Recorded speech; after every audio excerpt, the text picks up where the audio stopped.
A década de 70, os anos 70, foram anos muito difíceis, muito complicados para a aviação comercial mundial. Aconteceram uma série de sequestros de aviões, de explosões de aviões. O terrorismo nos anos 70 estava muito ativo, principalmente no Oriente Médio e aqui na Europa.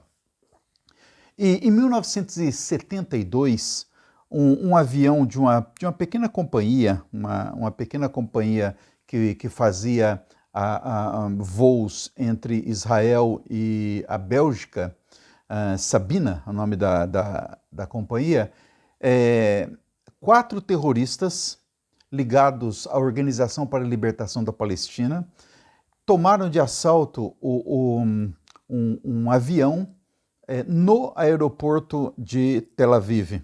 A bordo estavam 94 pessoas, entre passageiros e tripulantes, grande parte deles de origem judaica, e eles estavam indo de Tel Aviv para a Bélgica.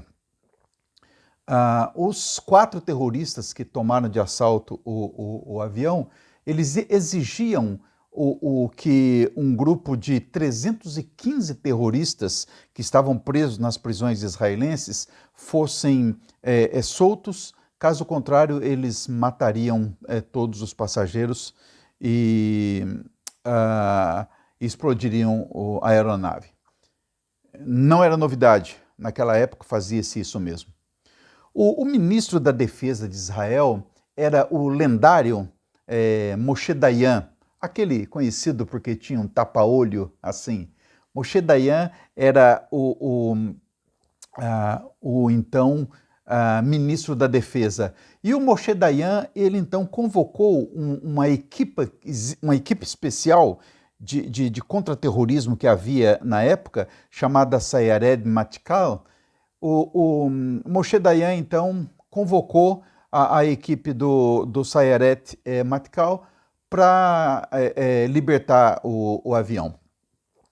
A equipe se reuniu ali nos bastidores ali do aeroporto de Tel Aviv. A equipe se reuniu ali e eles então iriam se fantasiar, né, entre aspas, iriam vestir roupas de mecânicos para fazer uma vistoria no avião e permitir que o avião decolasse com os 315 terroristas que o grupo da OLP, da Organização para a Libertação Palestina, queria que fosse liberto.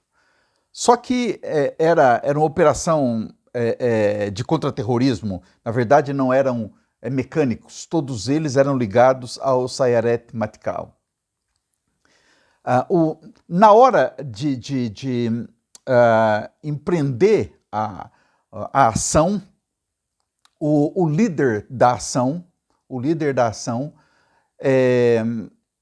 falou que não podia ir com outro soldado que estava fazendo parte do pelotão ali, daquela equipe.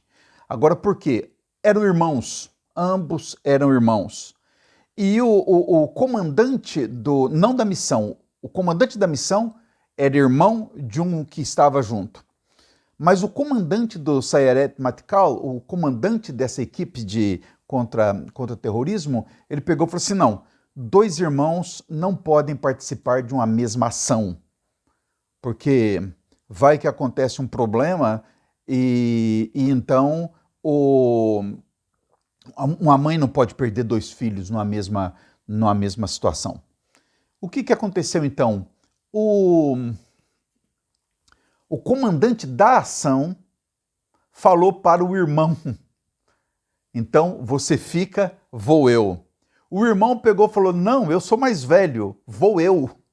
E o comandante pegou e falou assim, você é mais velho, mas quem está comandando essa ação sou eu, então você fica. Resumindo, concluindo, a equipe entrou no avião, a equipe neutralizou todos os terroristas, matou todos os terroristas, e o comandante da ação levou um tiro no braço. Levou um tiro no braço e foi um tiro muito severo mesmo, que depois ele passou muitas semanas, meses quase, para se restabelecer totalmente. Mas quando ele voltava da ação e ferido, carregado ali pelos paramédicos, com o ombro estourado, com o braço estourado, o irmão pegou e falou assim, viu? Eu disse que deveria ter sido eu. Se eu tivesse ido, você não teria sido baleado. Essa história desses dois irmãos, passado alguns anos, nós temos alguns nomes aí. Além do Moshe Dayan, que era o ministro da Defesa, o diretor do Sayeret Matkal chamava-se Ehud Barak, que futuramente veio a ser primeiro-ministro de Israel. O soldado que não queria que o irmão fosse chamava-se Jonathan Netanyahu, mais conhecido como Yoni Netanyahu. E o comandante da ação, que acabou com o braço ferido, chamava-se... Sim, e o Jonathan Netanyahu acabou por se tornar um herói nacional, infelizmente faleceu numa operação futura que aconteceu em Entebbe, em Uganda, no Uganda. E o comandante da ação, que não deixou o irmão ir e que acabou ferido, era ninguém, nada mais, nada menos que Benjamin Netanyahu, o popular Bibi Netanyahu, que depois acabou por se tornar o mais emblemático, um dos mais marcantes líderes da história de Israel.